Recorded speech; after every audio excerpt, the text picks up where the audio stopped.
the movement that move with a buzz. I now live debt-free. I will never borrow again because I have stepped out of the game. I have signed out as being a citizen. I have signed out as being a citizen of my own country because I'm happy now to realise and recognise.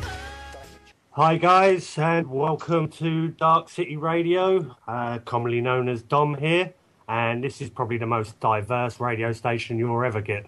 We try to talk our own truths, we're free to talk our own truths, and we have everything here from legal and lawful information, the powers that be and exposing them.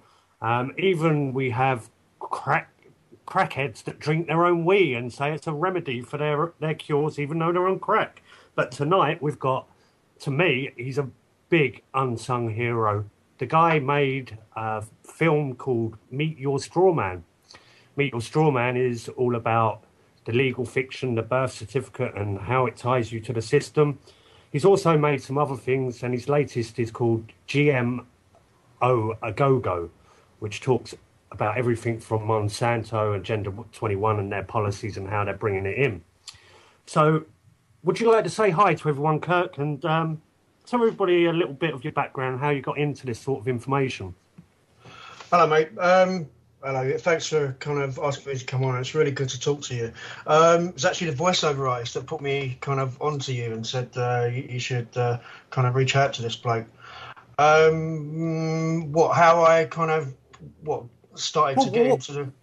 Yeah, what actually got you to find out about this legal fiction, or basically probably the best place to start on this is explain to people what Meet Your Strawman is all about and how that documentary came about. Well, I saw John Harris talk. I think it's about 4.5 hours, where I think it was at Stoke-on-Trent, and it's a really long YouTube video, and I found it completely fascinating. And I thought, God, you know, what is some of this really true? Can this actually be real? And and I thought, yeah, it could be, couldn't it? It actually could be. And I was trying to explain it to people, and it was really difficult, you know. And I thought, well, I need a kind of condensed version of this, you know, something that's like 5 minutes. It gives you the flavour of it, and then people can kind of look into it themselves. And at the time, I was playing a video game called BioShock, and throughout the game, they had these tiny little kind of 10-second segments of this 1950s kind of black and white cartoon. And I saw that, and I thought, that's the format. That's what it is. I do know BioShock. It's yeah, you know those little things where they show you how to use the plasmids, like this is a power up in the game. Yeah, so it's a third-person shoot 'em up in an underwater Orwellian state, isn't it? Yeah. Yeah, brilliant. Carry on. And so I thought that's the format, that 1950s kind of US propaganda, you know, the public information film. And I started looking at 1950s films. I saw this really horrible film called Boys Beware, and it was about these. It was a really nasty kind of film about how predatory gay men go around just killing kind of boys. Right, this is how they saw things in the 50s, and it had all this kind of really lovely jolly music in the background. It was really kind of 1950s. So I thought, yeah, that's the format. That's what we need. So I spoke to somebody at work and said, look, I want to do this. I've written this out. I've condensed it all, and I just put a little ad on artsjobs.com. I said I need an animator, a voiceover artist, a sound person to do sound effects, and I found all of them, and I couldn't believe it, you know. And you've seen the quality of it, you know. And I found really good people that did it for free, and we all worked together, and then we went on to do a couple more. Yeah, like Meet Your Strawman is only like 5 minutes long, and it's extremely well made. It touches all the points, and it's done in a cartoon format, which anyone can resonate with. I've been sitting there watching it with 9-10-year-olds, and there's one 11-year-old that I know, and he really knows his stuff on this. Really? And yeah, it's like people are really getting up to speed with what's going on in the world and how they've enslaved everybody to this system. And the way I see it, it's the veils of illusion are coming down, the curtains are coming down, and everybody's having a peek in, and the powers that be are seeing this. Well, things are getting so bad now. I mean, you know, people people are kind of like, what the hell's going on? I mean, I think the latest atrocity is the bedroom tax thing. I mean, it's disgusting. Meantime, they're kind of giving themselves, pay rises. The kind of MPs, that they vote for themselves without any kind of real oversight. And it is the poorer people. The poorer people are being screwed and screwed and screwed and screwed.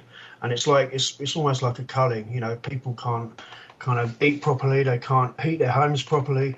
And it's disgusting. And we're still kind of hearing stuff about the MP's expenses. I mean, I think the woman that was on that TV show when they go into the jungle, she's just been investigated now, hasn't she? Well, I don't know about that. What's that then? What's the show when they go into the jungle? I don't watch a lot of TV. I'm a pleb, get me out of here. That's the one. Yeah. I'm an attention-seeking, addle-brained whore. Get me out of here. I'm an egotistical narcissist. Yeah. Are we allowed to swear on here? You can do whatever you like. I've been allowed to roam free as I like on this channel. This is why I've enjoyed it so much. All right, I don't want to break the rules and kind of upset the rules. The rules, yeah. And that's what it's all about, is the body of rules. But carry on. Like we're on the bedroom tax now. The governments are implementing so much at the moment to put fear into people and to control them even more. And I don't know too much about this bedroom tax. All I know is that what they've done is they've said in the mainstream media what they're thinking of doing is anyone with a spare bedroom has to let the councils know and rent it out or be charged for the empty bedroom. Is that right? Yeah. So if you're on benefits or if you're receiving some kind of benefit, if you've got a 2-bedroom house and you're just a single person on your own, you either rent the room and or you kind of forfeit some of that benefit. I mean, the benefit is meager anyway, and it's a kind of a fraction of what you pay when you're working in tax. You get nothing back really. I mean, I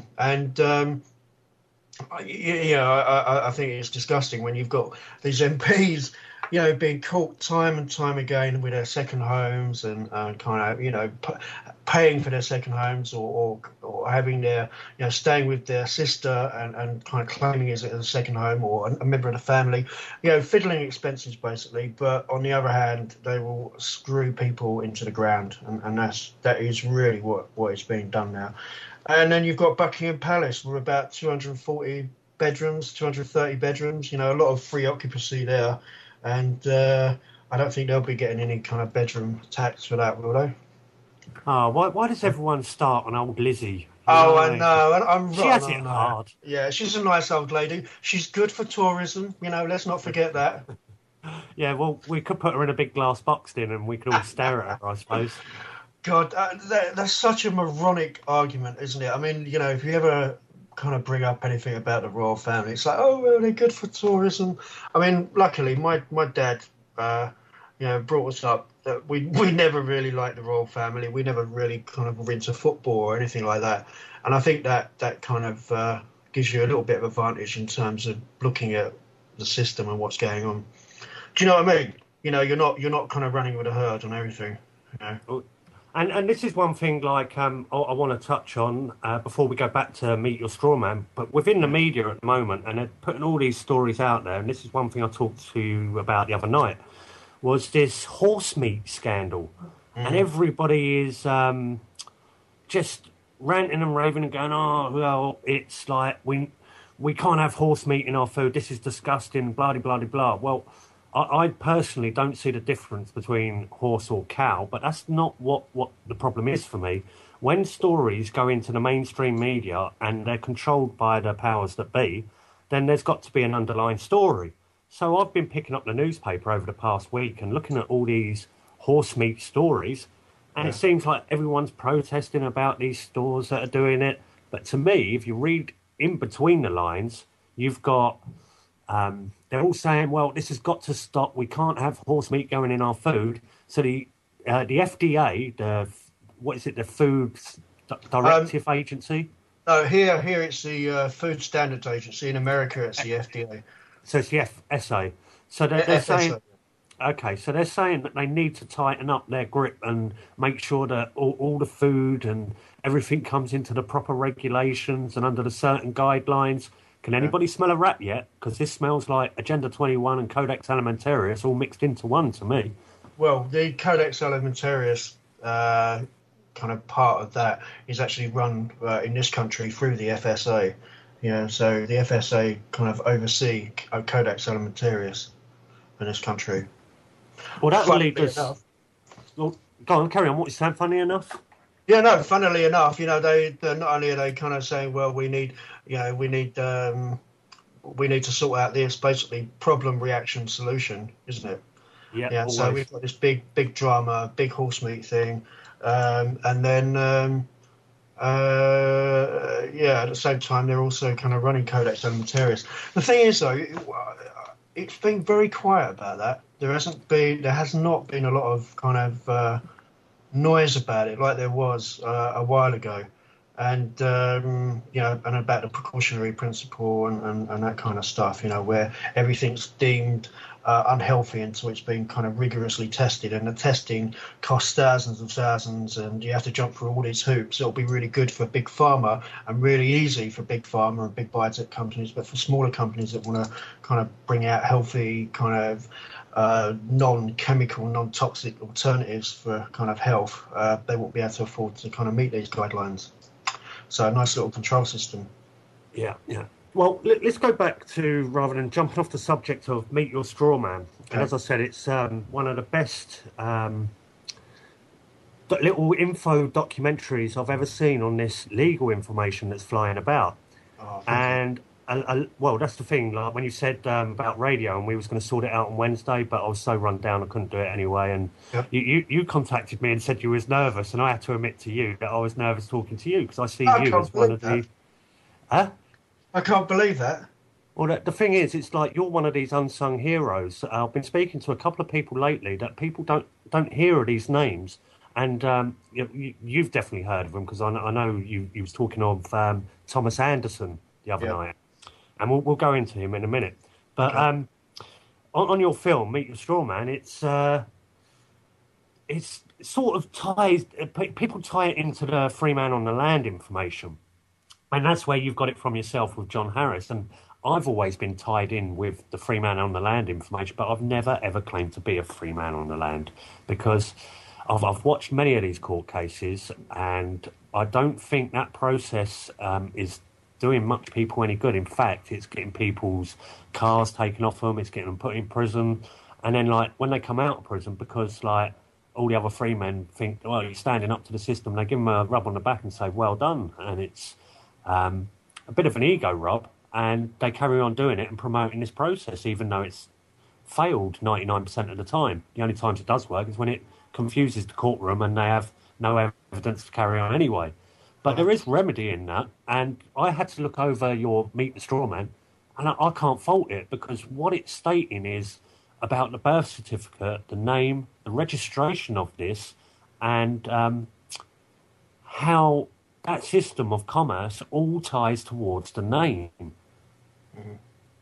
And it doesn't say anything about this is what you need to do to get away from the system. Like the Freemanism says, right, if you serve a notice of intent and a claim of right and you do this and that, and then like they won't be able to touch you because you're sovereign, and it couldn't be further from the truth. But what you're doing is handing out the true information, saying this is how they've got you, boys.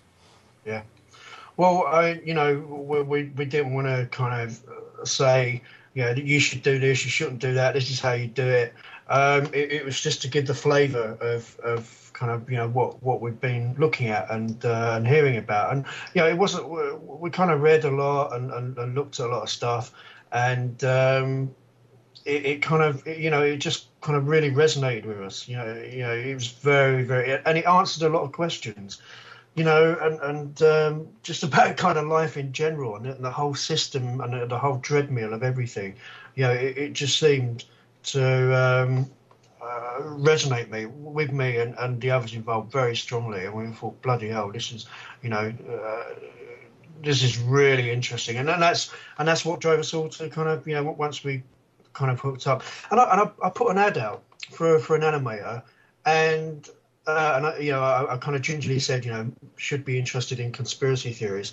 And the guy that came back was not only a fantastic animator, and he's a mate of mine now, and I've known him for nearly 3 years. He was on the forums of TPUC and other sites, kind of we all know, like David Icke and things like that.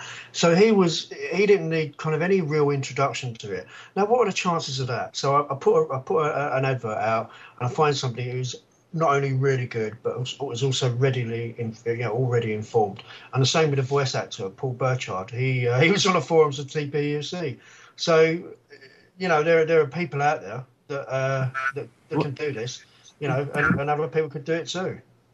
Well, this is the shocking thing. I think a lot of people are in exactly the same boat as yourself, or the same mindset, I should say, because people don't realise how many people they've got around them that are looking into this information, because they're all inside their buildings, close their doors, they get online, and now they've got their own little world, rather than finding out who knows what around them in their own local community.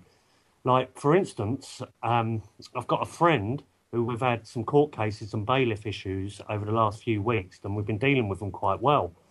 And he lives in a certain area of London, but somebody else contacted me and they wanted to start up meetings, and he literally lives 100 metres away from my friend. And other people in London, they're like, I don't know anyone around me. So I'm going to group all these people up in London, and yourself, you're in London. So the thing is, I'm going to start up these free meetings, and I want to start them up in little towns here, there and everywhere.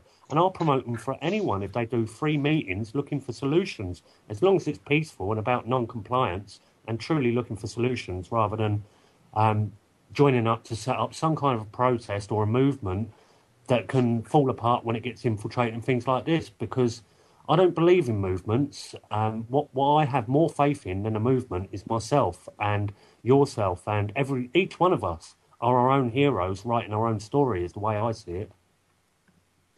Yeah, and that sounds like a great idea as well, to kind of, rather than, I mean, this is the thing, right? Rather than kind of, screaming at people through a megaphone or poking them in the face and saying, hey, you lazy fucker, get up, and, you're just wishing your life away. And, like I have seen, with people just shouting at people, that won't help at all. That won't get them off their ass. It won't help them wake up. But if you've got something where you can just put it in front of them and say, look, what do you think of this?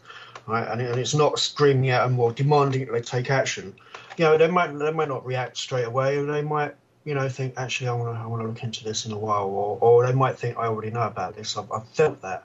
I kind of believe it because I felt that's how things are. And then, so meeting people locally, there'll be loads of people that feel the same. With what's going on at the moment, there'll be loads of interested people around you. And I think that's a great idea. So rather than screaming at people or bullying him or pushing him, actually kind of get something together and empower people. And I kind of hate that word, really. It's a bit of a management word. But, what I mean, get kind of grow a little community, I do know where you're coming from, and like what you were saying by you found people that wanted to do this that were already keyed up on it, and it's much the same. I got in contact with this one guy and another guy and another guy, and everyone in our own little community has got a little thing to offer. And one guy's got a venue sorted out, and he was like, what do you need, and what's this, and the other guy's got this, and it's like, I'm guilty of standing on stage and doing talks, and guilty of holding a megaphone every now and again. But each time I've done it, and even when I hold a camera, which I'm known to do quite a lot, I'm not actually feeling natural, because I like to do all my stuff off the cuff and in the moment. But if you're doing stuff on stage and in front of an audience, it's not really off the cuff. It's all staged is the word, pardon the pun. And when you're on a megaphone, you create another type of stage. But if you can have gatherings of people sitting down and you're all on the same level, having a cup of tea and a chat over the situations in the world, then we can actually truly find our own communal solutions, rather than looking at changing this big system of corruption. Because I don't think any of us are going to take down this huge system of corruption. It's just everything you do to fight it gives it energy. Yeah, and I think you have to be really careful as well when you engage with it. I mean, in a way like you are, and that talk you did with Ceylon the other day was great. I've listened to it like 2 or 3 times, and Paul the animator has as well. You need to be kind of confident, and you need to be kind of well informed, and just kind of picking up information and marching in with bravado won't do it. And getting a community together, people together that can do that is good. I mean, I've seen stuff online where things have just erupted in absolute chaos, kind of real chaos. And I'm not having a go at anyone, that uses a megaphone or anything like that either. Personally, it doesn't kind of really work for me. I was coming out. I mean, I work, and I was kind of on the way home. I had to go down in the tube, and I don't particularly like using public transport really, especially in rush hour. And somebody from the Love Police, you know about them? Yeah, of course. Yeah, was having a go at me. I'm walking down, and he's looking right at me, saying, you fucking robot, go. And I was like, hang on a minute, mate. I kind of know all about this, and I am doing something in my own little way. And I just thought, well, what are you doing? You're just standing there having a go at everyone and slagging everyone off, and you haven't got a clue. And that's the thing about the Love Police or megaphones, that kind of it's too kind of general, Do you get what I mean? Yeah, well, the thing is, they gave themselves that public stage, and I actually, when I first saw the Love Police, I loved what they were doing, and it inspired me to go out there and do my style of activism, let's call it, but I don't like calling it that. And the thing is that Charlie set himself up to fall, really, by going on the BBC and having that turnaround and everything like that. Well, Sorry. I was just going to say, it's ironic that they shout at other people saying, well, you're not awake, we are, when you don't know who you're shouting at. You truly don't. No. So what was you going to say? I mean, Charlie, what's his name? Charlie Thingy Veach, is it? Yeah, that's the one. Yeah. I kind of didn't trust him at all from the minute I saw him. And then I saw that he was is it Ian Tomlinson, the guy that got killed by the police? The police murdered him. That's right, the G20. And then did a fake autopsy or did a kind of a dodgy autopsy, and the guy that did it, the coroner, was later kind of kicked out or disbarred or whatever they are as coroners. And his family got an independent autopsy done, didn't they? And it found that it had been due to the violence that he'd kind of got from the police. But Charlie Veach was on video there, and he was at the protest earlier, and then he was dressed in a suit talking to the BBC on the news. Have you seen that video? Well, that's the thing, and it came out not so long ago, that little tie to it, and I've had my own personal things with Charlie, which I'd love to address with him in a public arena on air. Hopefully he will do one day. But the funny thing is, Charlie's got like this internet troll on his arse. He calls himself Holographic, is it Sentence? I think it is. Much love to the man if he's listening, and I know he is, because he always drags himself through 2 hours of one of my shows and then moans about it at some point. He's a great guy. I actually agree with quite a lot of his views, and he's been trolling me and Charlie for quite some time, doing videos. He done an absolutely awesome one on me recently, and he called it Low Hands Run. And I rechanged it and put it up on my channel and called it Meet a New Kind of Hero, because he's just ripping the arse out of me, saying that I'm like a new type of hero in a succession of silly hats, from the top of a double-decker bus to the psyop that was known as Occupy. His name is... No, he says he can't even remember his name, but his name is The Dominator. And it's just like... made me wet myself crying. And I'd like to see that. So he's not a fan of the Freeman movement or anything like that, then. Well, the funny thing is, he has a go at all. He calls everybody a conspiracy nut. Right. I don't think he's truly looked into this legal system and how it does tie you to every single bill, or what you think is your driving license, your car, your mortgage, the name.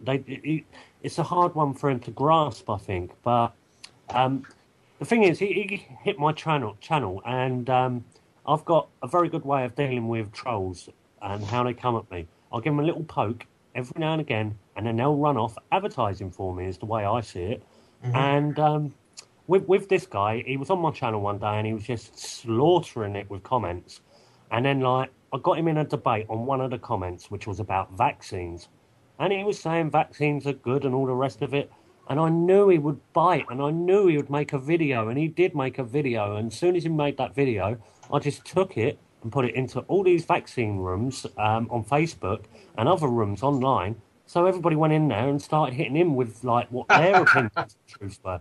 And it really slowed him down on my channel. And I was like, thank you so much. You know what I mean? I love your videos. I love your opinions. But when you're hitting my channel with, like, loads and loads of comments, I blocked him before. And I unblocked him because I thought your views are quite valid. You're not like a horrible, nasty, vindictive, delusional troll that will sit there and just attack you even on your personal level. He will actually try and have a debate with you. And he's very good with it, and I like that. But don't tell too much. That's unusual on the internet, isn't it? I mean, you know, and the other thing is that could be like an 11-year-old school kid. You know, you don't know, you know, who you're kind of dealing with on kind of YouTube messages and stuff like that, really, do you? So, I mean, I try not to do it. We get a lot of stuff on our channel, you know, on the Informatic Films channel on YouTube. And be like, oh, well, if you kill somebody, then your straw man goes to prison. And we get kind of comments like that, you know, which has missed the flavour of the... Yeah, and you know, we just say, well, great, thanks very much. It's always nice to hear from a fan, but, yeah. Well, it's going to be the same old. So have you been attacked much by doing this? No. No, because like, I think your one is pretty damn clean cut. And once again, as I said, you're an unsung hero, which is a really good thing. Myself, I've put myself right on the front line, really, and I've got a front row seat on this conspiracy circle, and I've been enjoying it. So I've been putting my head above the parapet and really speaking my views in volumes. And this is through people like yourself. You've put information out there that empowers people. As you say, you don't like that word, but that's what it truly does to people. You've done a really good job with that. Thank you. Thanks, Tom. Well, we all have. I mean, not just me, you know, all the people kind of that were kind of working on it. I mean, it takes, for 1 minute, it takes a month to kind of produce, you know, and that's with a voice artist, the animator, me, the sound guy, you know, and all the kind of web infrastructure stuff. So, yeah, and we've all got day jobs, and we do it in our spare time, and it's a way of doing it. And we've done 3 films now, and I said to Paul the other day, you know, do you realise, Paul, you're an activist? And he seemed a bit uneasy, but well, you are an activist. You put so much of your time into doing this stuff. You know, probably the best way to put that is you are seen to be an activist, because that's how the police would say it. They'd have all this laid off. Right. Okay. Yeah. It's like you're like a cartoonist, which could be seen to be a terrorist. You know what I mean? Whatever next. But I forgot where I was going to go with that. I was going to go back to the chat room, because like there's somebody in there and he keeps on throwing loads of comments in on what you brought up on Charlie Veitch and being the front line of a protest with a megaphone, saying who let the dogs out on your megaphone, and then being on RT News, admitting to being at the front there, blah blah blah, but not actually admitting to being there at St Paul's a few hours later, dressed up in a suit, saying that he was a drunken bum with tattoos up his arm and the police were good and they didn't do anything wrong.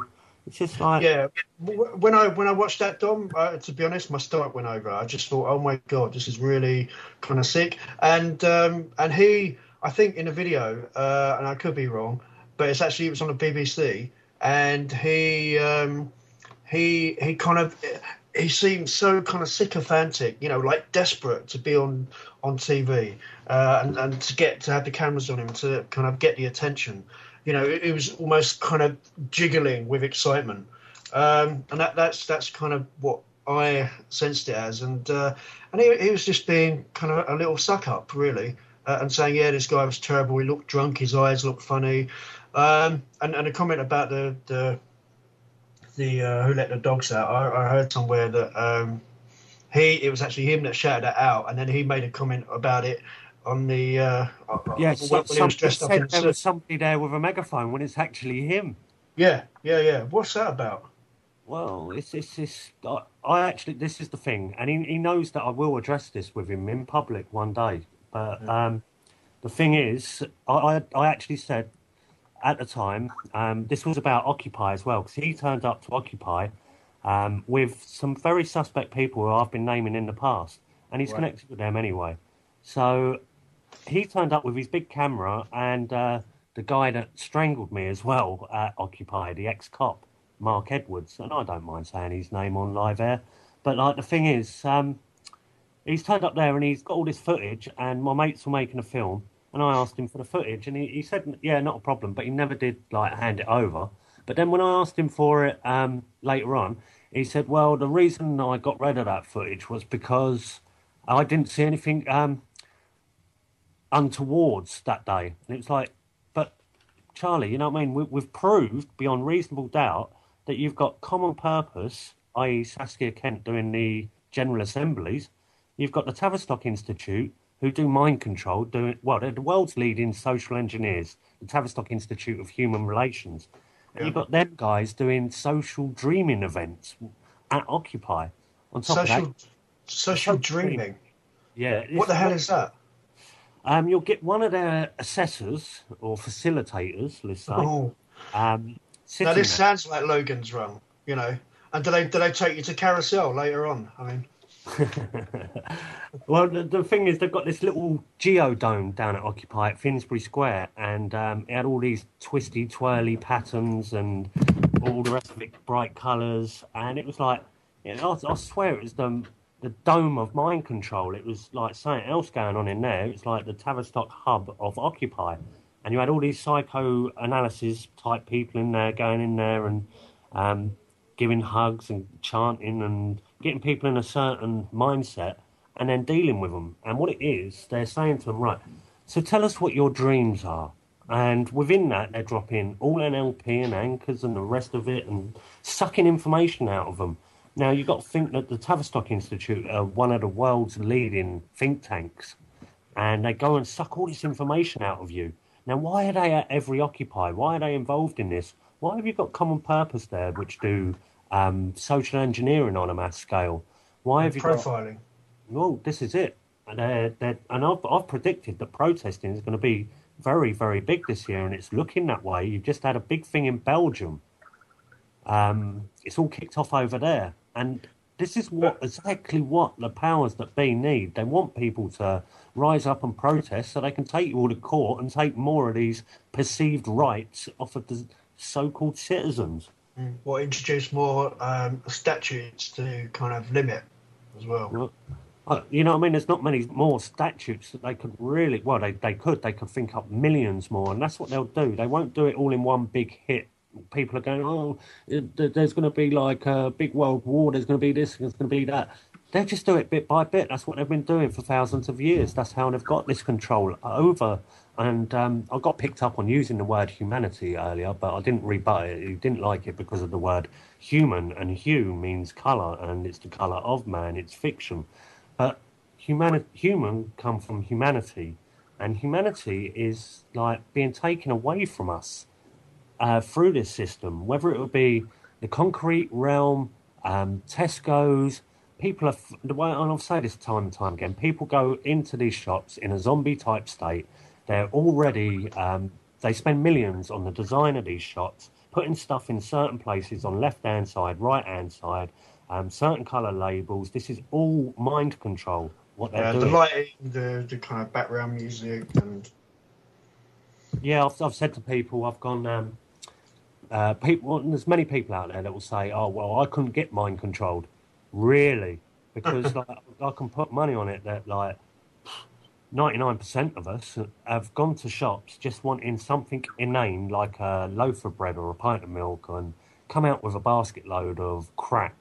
And it's like, we're all guilty of that. So that's mind control. And Darren Brown, I love Darren Brown. He's great, isn't he? Yeah, he is. It's like when I first watched him, I was actually shit scared. It was like, what the hell is he doing? And I knew about NLP when I was watching it, but he really fine-tuned it and put it into a style of entertainment. And there's only one thing that's ever really scared me more than Darren Brown on TV, and that was the Teletubbies. When I first saw them, it made me go, what is going on? Yeah, they were weird, weren't they? They were really kind of weird and scary in the whole language. I remember once watching, and I mean, talking about kind of control and programming, a friend of mine had a baby, and yeah, like a lot of people do, they kind of plonk them in front of the telly and keep them quiet that way. And I watched this kid, and it was when the Teletubbies first started, and I watched the kid just suddenly become mesmerized and fixed in on the Teletubbies, and I thought, what is it about that? You know, I know it's like, to us it's like, you know, colourful, silly language, but I think there's a lot more behind it. I think there's a real kind of engineering of information there, and kind of capturing just the way it caught the kid.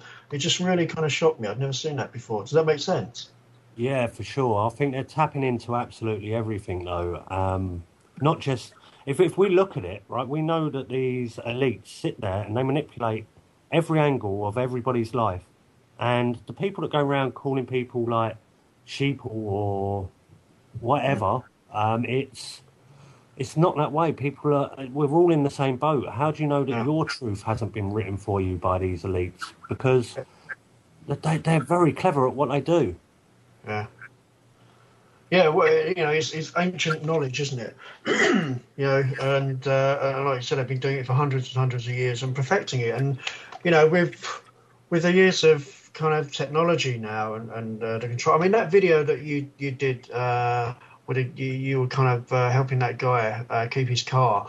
At the end, I mean, the bailiff in it was very nice. And but when he talked about the technology on the van, they've got 4 cameras in each corner, and as they drive along, they're scanning number plates, and if they're on the road, then they can take it. How do you kind of fight back against that? Even if you understand like the words and the spell and everything, and that's only going to get worse. Well, it might be interesting to look up what we are allowed to do to these public servants by requesting them to identify themselves and things like that. And then maybe we should start pulling them over and going, come on, guys, what's going on here? Well, then again, that's what I do. I literally go up to them and say, what's going on in the world? You're enforcing all these rules that you don't even know what they are. It's crazy. And when you're talking to them, and there is this program that they're programmed to do, and it once again takes the humanity away from them.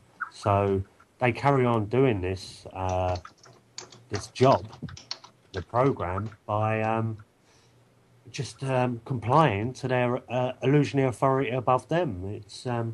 It's actually quite sickening, but I enjoy what I do.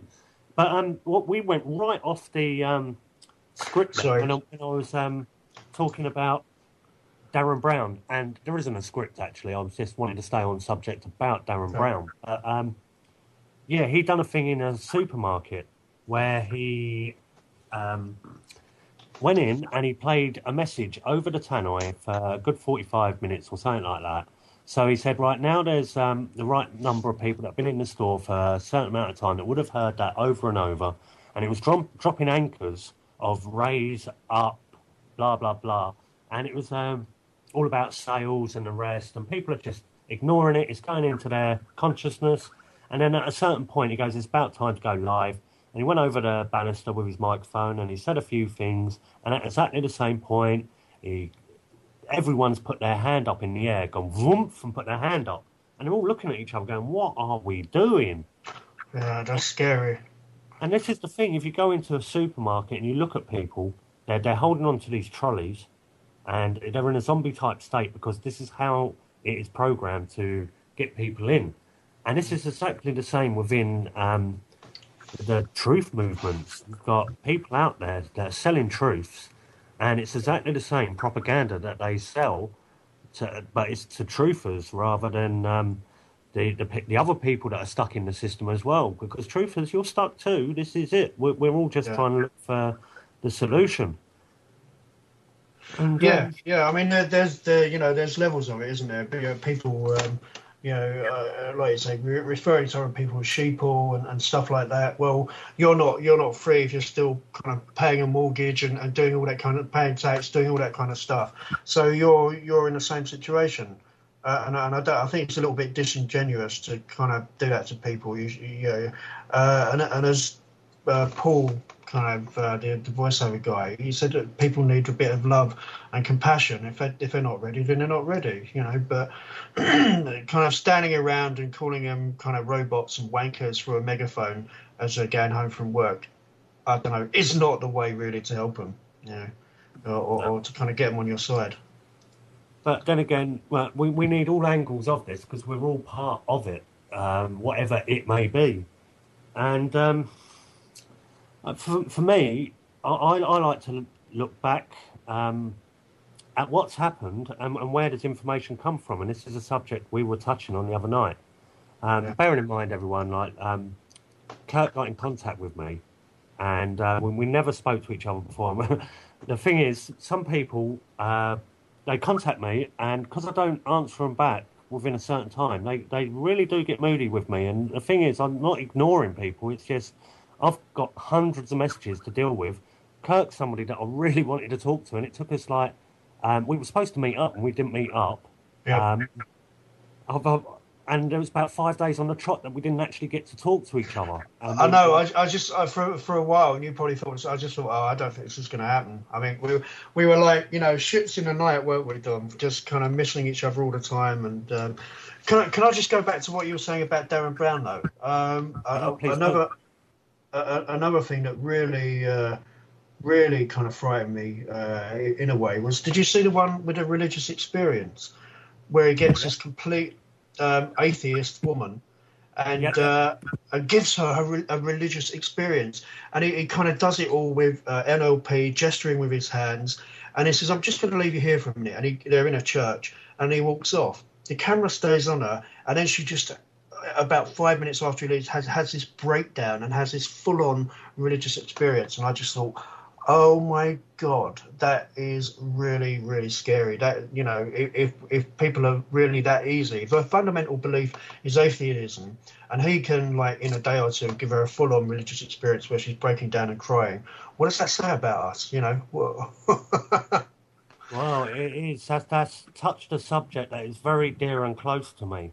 At Occupy, when I was down there heavily exposing it, I was tweeted somehow by Darren Brown. I think it was by somebody tagging, and it went via his tweet. And what the comment was that I said, it feels like you're living with 10 Darren Browns at Occupy. There's so much mind manipulation going on. And then I started going on Darren Brown's Facebook page, because I like going on Darren Brown, the lottery, the National Lottery, and drop get out of debt free information.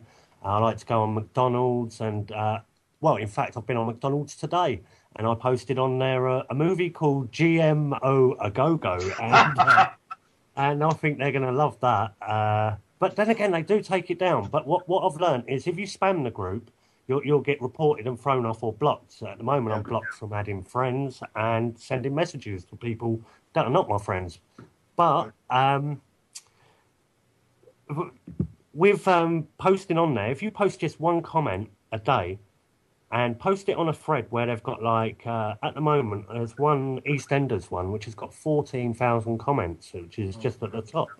And if you just post one comment on there, then all these people are going to see this quite quickly. Some of them are going to look at it. This is people that you're not preaching to the converted. You're actually getting to people that need to know this stuff, or just need a little seed planted as such.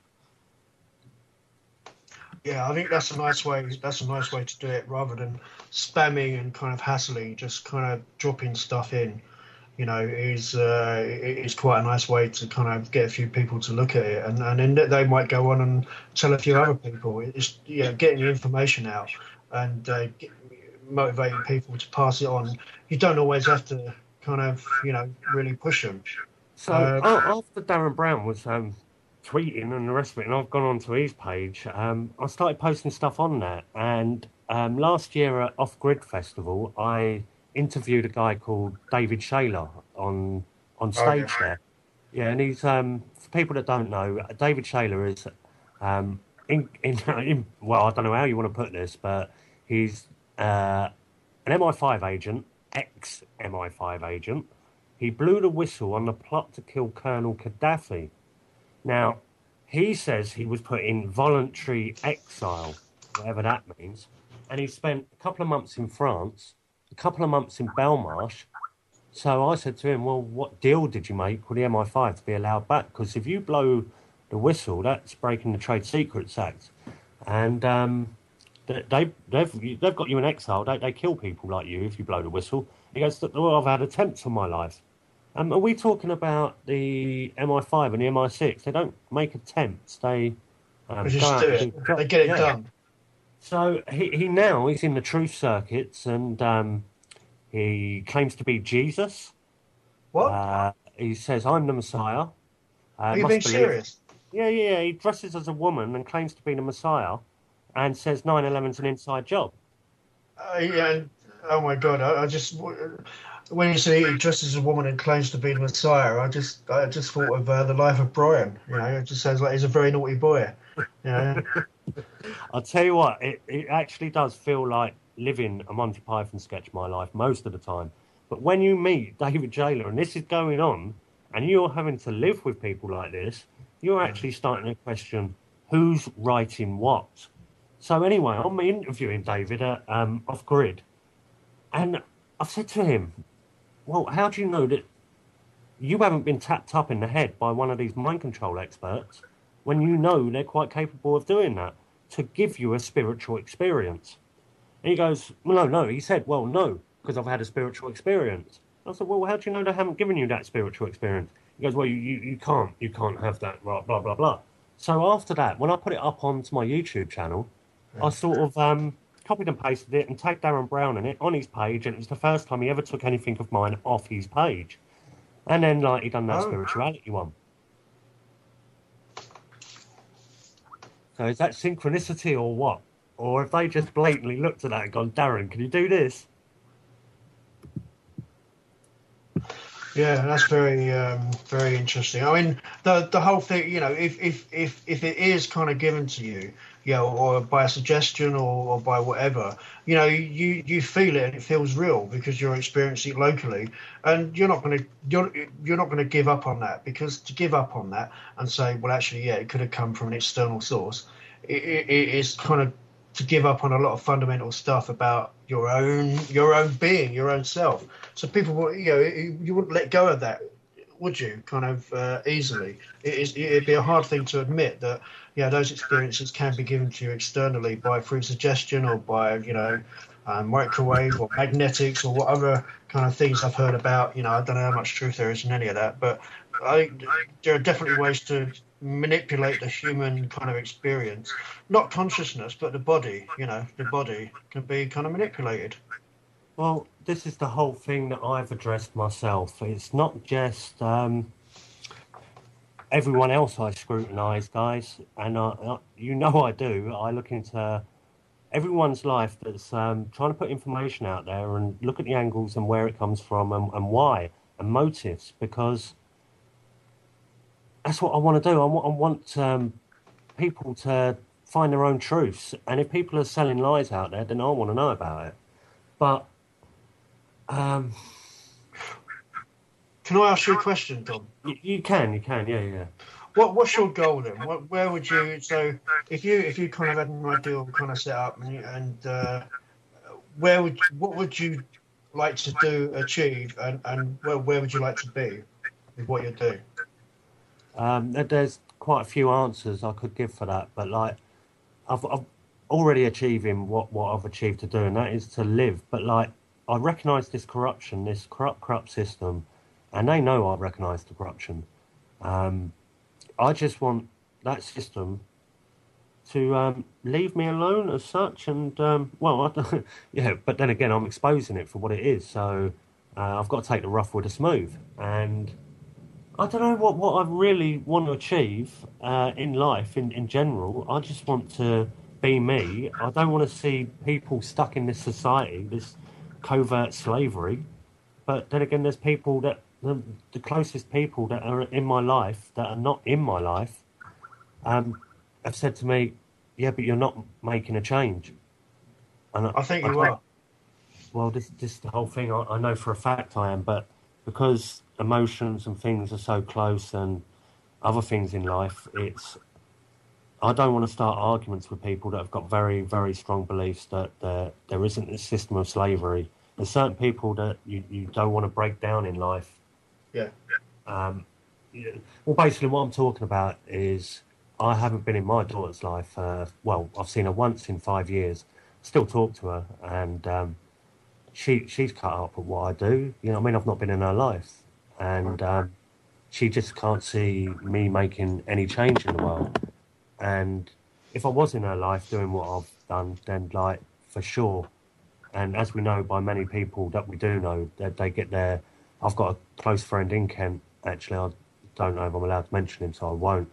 But he had grandkids taken away from the family, and these are great people. And this only happens because people are doing this stuff, and they will attack you from every kind of angle that they can, and they will take everything that you think that you own from you until you're broken to pieces.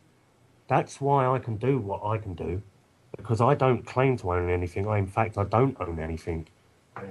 And what can you take from somebody, or what has somebody got to lose if they've got nothing? You know what I mean? It's like, it's easy for me, and it's very enjoyable, but I don't go out there and tell people, well, this is what you got to do to go and get remedy. This is what I've done to get remedy, and it's going to work for me. But it's, I think we've got a question coming actually from Holographic. Oh, this is your friend, I think, isn't it? I employed by private companies to spread deception. The guy that made the Dom videos. Is this the guy you were telling me about? That's your favourite kind of troll? Yeah, that's not holographic. That's definitely not holographic saying that, because he's more educated. He's more kind of articulate, is he? He's a bit more articulate. Yeah, he's got you know what I mean, common sense, and he's a good bloke in his heart, I reckon. But the thing is, this guy's actually saying in the room all kinds of daft things like paedophile. So we've got a troll tonight, actually. So you know you're making an impact when you've got idiots attacking you. Well, that's it. That's part of the fun of it. Anyway, we've been talking for nearly an hour now, and we haven't even touched on your new film. GMO a Go-Go. GMO a Go-Go. Yeah, I think I've only watched that. How long's it been out? Because I think I've only watched it about 5 times. 3 weeks. Yeah, just over 3 weeks now. Yeah, 3 weeks. This GMO a Go-Go, it's a brilliant film. And this is another thing that I've loved about what you've done, is you've put your videos out there, and you've said, please feel free to copy, re-upload, put this video anywhere, no charge, as long as there's no charge and nothing's cut and it's done as the way it is. Yeah, I really don't like it, and it actually really pisses me off when we work for a year on something. Not just me, but the sound guys, the voice guy, the artist, and all the people kind of involved. We work for a year on something, give it away for free. We put a HD version up there, and people rip it off of YouTube so it looks like a piece of crap, and they cut off the credits. So nobody knows where to get another version of it. So that's why we put that on there, just saying, look, keep it intact, so other people know where they can get their own copy and spread the information. Yeah. So, I mean, there's a version of Meet Your Strawman that's had over 600,000 views, and we're probably 700,000 now, and it looks like a piece of crap. It looks awful. All the credits are off of it, and what a waste from our point of view. 600, 700,000 people, they could have got their own copy in HD. Anyway, Do you know what? It's just having a little moan there. No, it's really strange to say that, because I have noticed certain views on certain videos, and it's like, this doesn't make sense, because the real sometimes the real information that's smack bang in your face sometimes doesn't get hit at all. But like, there's some really good stuff coming out at the moment, and there's a really good one called it's something like The People versus the Banks, which is a really good bailiff video where bailiffs turn up and he shows them the Criminal Law Act. There's other kinds of things that they produce within that.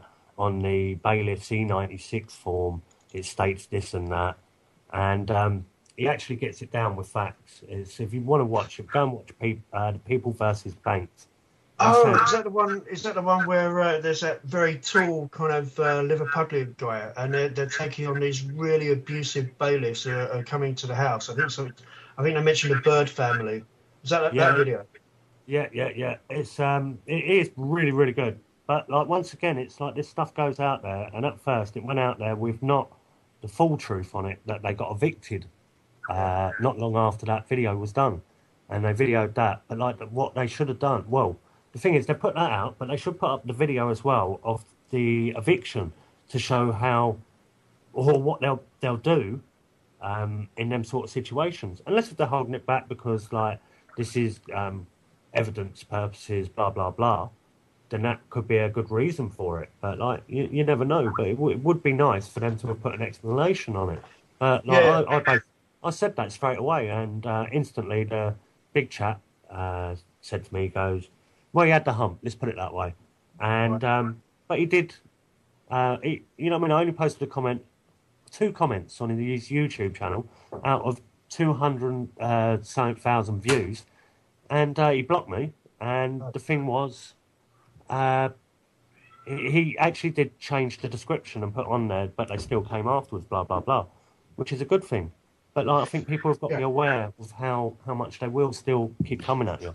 Well, I think it is a little bit disheartening when you watch a video like that, and the guy in it was really good. The Scouse guy was really good. He handled them really well. He kept his temper. He was very calm. I thought he presented himself very well. The bailiffs just showed themselves up for the scumbags they were. I mean, the way they're behaving, and they're completely unprofessional. You know, saying things like, "I'm going to knock his fucking block off" and all that stuff. Yeah, they just look like a pair of thug idiots. And he came across as like, you know, a decent kind of guy. And then you kind of read about, you know, well, it kind of, they did get evicted. So there was a bit of a victory, but, you know, I want to know, I'd like to know more about the story. I mean, they said that they're going to court now and that kind of stuff. But the police came in and then, like, really heavy-handed. They made the sergeant stand down, who was actually acting as a peace officer, and was quite decent about the whole thing, you know, and I think so. People look at that, I think, you know, that are new to it and say, well, okay, well, they lost, so, you know, why bother? But it's a start, isn't it? It's, you know, there's been progress from this kind of stuff first coming out to kind of people learning, you know, and getting definitely a video of how it should be done. Definitely, Yeah. It's something that should. I mean, just standing up and saying, no, you're not coming in. No, I want to see your ES 96 form. You know, knowing that is a step forward, because most people would think that, you know, bailiffs turn up, you have to let them in. You know, and actually no, and so this is the kind of start, isn't it? You know, and it may kind of be a while before a lot of this is unravelled, and as we do unravel it, and as people like you are out there unravelling it, you know, they're kind of retyping the rules while you're kind of pulling the kind of thread out. You know, I think it's going to be quite a kind of long and difficult kind of battle to kind of do this. I don't think it is just as straightforward as sending a few letters and things like that, is it really? Never. My mate's just had a court case, and he actually took it to trial, and it's quite interesting that we learnt stuff from it. Even though if you get found guilty, the best thing you can do from these things is learn and take from them, because when you've got like these prosecution there that are willing to talk to you on a level about law and all kinds of things, because you're not storming in the courtroom going, I claim all my unalienable rights. You're sitting there and you're talking to them because you've educated yourself on the legal system and how to do the procedure. Sorry, we've got a bit of background noise, but like the thing is, that if you can talk to them, and we found this thing out about dishonesty, and what it is to be dishonest is something along the lines. This is not verbatim, but if you're doing something totally honourable, honest, within their realms and everything, i.e., if you're making your own promissory note, let's say. But like the rest of society would see that as deception or dishonesty, then it's still dishonest. So if you have to convince a jury, so how do you convince a jury? Like, how do you convince a jury if it's stacked against you? Is that what you're going to say? oh yeah. Well, no. You're in court and. You've got a jury there, right? So you've got the chance to say your words to them, and within this case, it's like the perfect example to educate 12 people that have been invited to the court. But the thing is, like when you're in there and you're reading their body language and everything, and it's not just you saying your stuff. The prosecution gets up and says his stuff.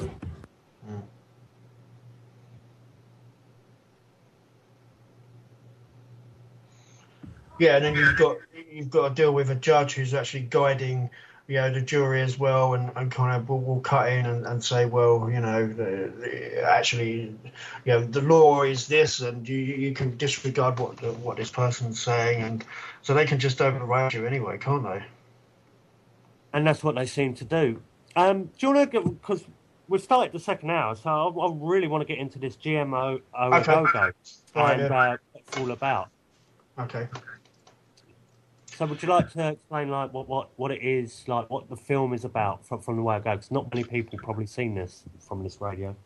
Well, we were gonna kind of do something on Codex Alimentarius, which we kind of talked about earlier on, and then there's been so much kind of stuff around GMO, which is genetically modified organisms, and basically the companies, thanks to the Supreme Court, companies can change the gene in seeds, in plants, in crops.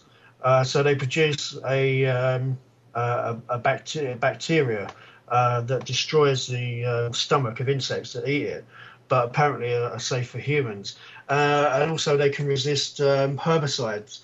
So basically it's having the herbicides and pesticides kind of engineered into the food, and then that goes out into the into our kind of food chain.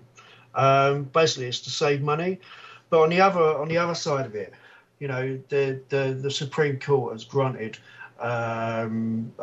intellectual property rights, IP rights, to companies that are making changes, and then so if you want that seed, you have to pay for it. You're not allowed to save your seeds. So it's giving companies control of food, which I think is a bit worrying. And then you've got kind of cross-pollination as well that can happen. So if you've got a crop of organic kind of corn or something nearby, or papaya, or whatever kind of GM crop could be. It will come down to everything, won't it? Everything will come under this like GMO like mutation of breedings, and they'll own everything, won't they?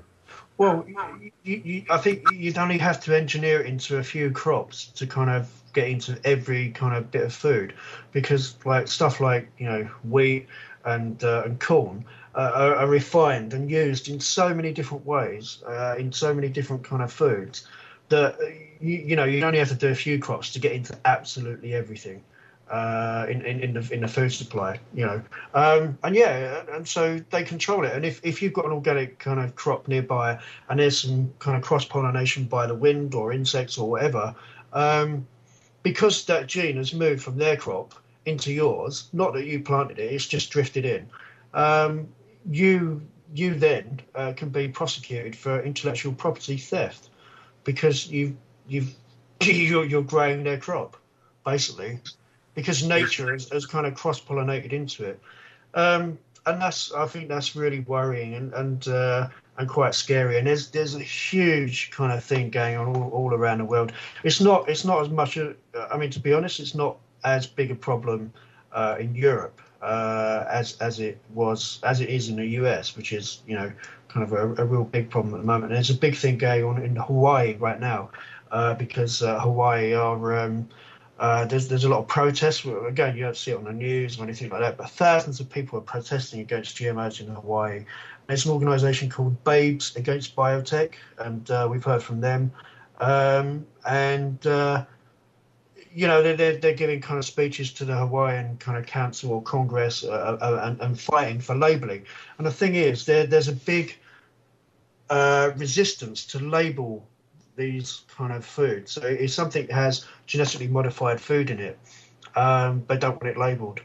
Now, if it's safe and it's okay, why wouldn't you want to label it? People should have a choice. So I'd want to know if I'm eating something. I mean, I tend to eat organic now, to be honest, and I stopped eating kind of red meat when the whole BSE thing started, and I'm really glad because I would have been eating beef and horse, but. I think it's worrying. It's really, really worrying, and so that's why we kind of did the film. And it's not attacking a particular company. It's just, again, and this is our kind of our stance, really, I suppose, is that it's just to kind of give the flavour of the concerns, and a lot of concerns have been raised. I mean, Danish pig farmers have apparently noticed that their pigs were getting sick because they were giving them GMO feed. And they were kind of, getting sterile. They were getting very sick. They started giving them non-GMO stuff, and they started to get well again. They're putting all this basically manky food out there. It's got no nutrients in it. What's this doing to us? Well, exactly. I mean, a tomato that's been changed or corn that's been changed.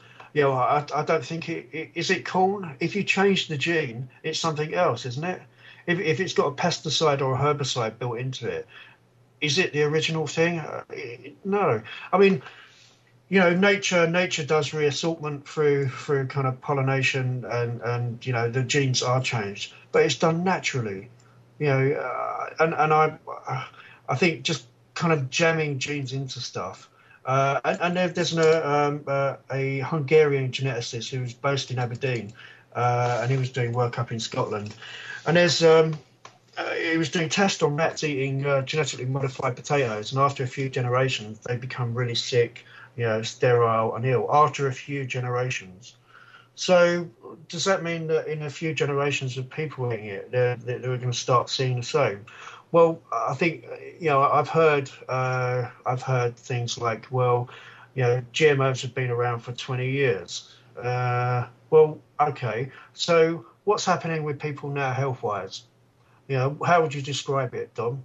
Would you say that there's an obesity crisis? Would you say that cancer has gone through the roof? Or the diabetes epidemic? How do we know that is that linked? I don't know, but how do we know it's not? It could be questionable, couldn't it? That this is all kind of tied into that.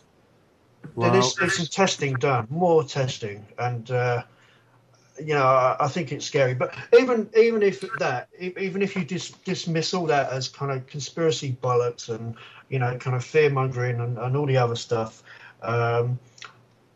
Companies should not own food. It belongs to the planet. It belongs to the humans. We are of the earth. That is of the earth. Belongs to us. It's not. It should never ever belong to a company. And once it's out there, you can't recall it. You can't undo it. And that, I think, is terrifying and terrible. Now, this is the thing. What do you think about all the natural herbs that are out there, from St. John's wort to... Well, there's millions and millions of herbs that you can pick. St. John's wort is meant to be a natural antidepressant, rather than using a serotonin reuptake inhibitor like, some of the popular ones that are meant to also give you psychotic breaks. Have been some of the side effects, or give you suicidal kind of thoughts. A lot of people, like the school shootings in America, you find that a lot of them are on... that have gone crazy and kind of gone out are on serotonin reuptake inhibitors that basically force serotonin back into the brain to try and level out your mood, because apparently being depressed, your serotonin levels are lower. So St. John's wort is meant to act as a natural kind of balancer, a natural antidepressant. And there was a lot of stuff in the newspapers where it was kind of discredited, and so well, it doesn't really do anything, and it's just a bit of an urban myth. And one of my friends looked into it and found that one of the studies was done by a company that produces a large amount of antidepressants. That would make sense. It is about the money, and there's all sorts of cures out there that cost next to nothing in fiat currency. Yeah. And you can literally go around curing thousands of people from all kinds of things. But they don't want that. They want to make billions out of keeping people sick. But the point I was getting with all these, just even like lemon balm and lavender and nettle even. Now, what I've been noticing is they want to register these herbs, because they what they're saying is they don't want to lose this information, and they want to know which ones are safe and which ones are not safe. And to me, if we've never lost that information in our lifetimes, why, by registering them, do you think we'll ever lose it? Yeah. And to me, if you register that, it becomes like capitalized and owned, and people can control it. Are you talking about Codex Alimentarius? This is what it sounds like to me, but what I was actually talking about is the little hippie festivals in the UK. No, I'm not joking, right? Now, the little hippie festivals that I went to last year, they've all been controlled by health and safety, and do this, and you've got to do that, and you've got to talk about this, and you've got to talk about that. And I'm noticing that they're getting people in like herbalists that are talking about stuff and how to make tinctures and all this sort of stuff. Really good stuff on a level. But then they'll slip it in that, oh, well, we have to register this. What do you mean register? Register every herb and all the rest of it. But register it with who? It'll be with some standard, some body. Government run, government owned. Yeah, well, what we should do is give them all a dose of ayahuasca. That'll sort them out and show them the power of plant life. I don't know. I think some of these people, well, I don't know. I think the people talking actually don't, you know what I mean? They're there to do their talk and put their stuff out there, some of them. But what I mean is the people that are running these festivals are so under the thumb from the system now. Like, they're frightened of getting their festival shut down and not making money. And I've looked at the festival circuit I've done everything myself by trying to be in a nomadic tribe to starting own communities. And it's like bloody hard work. It's stressful. It's sometimes not pleasurable.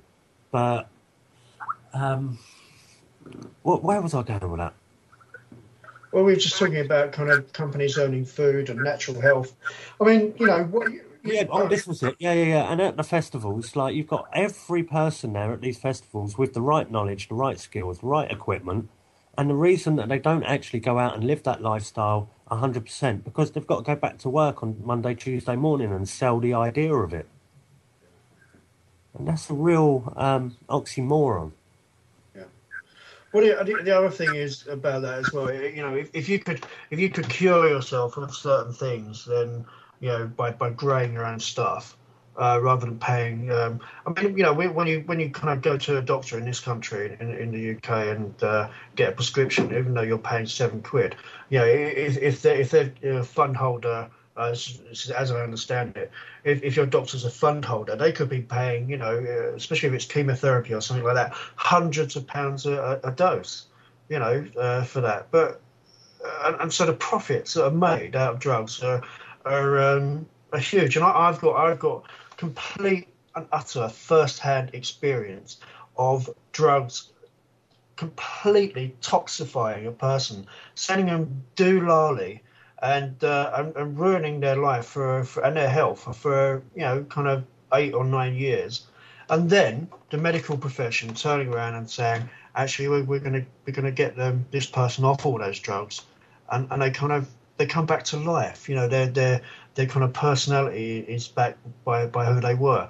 So because we stupidly believe that the medical profession, and it does have some good, it does do some good, but it hasn't got all the answers, and I think it should be presented as, people should be aware of that, and there should be some honesty around that. You know, it doesn't have all the answers, and it does get some things wrong.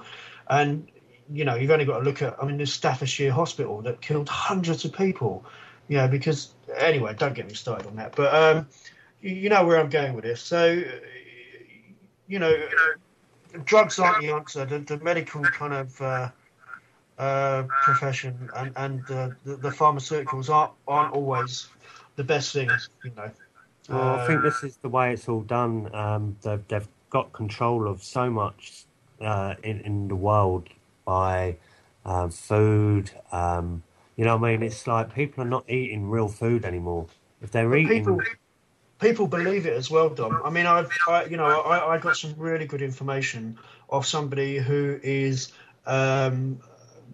very, very high up in the natural kind of health field. You know, someone who's a kind of complete expert, a real expert, and very well known in that field. And I managed to have a really good conversation with this person, and got a few kind of healthy substitutes for this person that I was referring to earlier that was made toxic. And this person refused, said, no, I won't. It's not a pharmaceutical, so I don't know that it's safe. And that's how conditioned people are, unfortunately.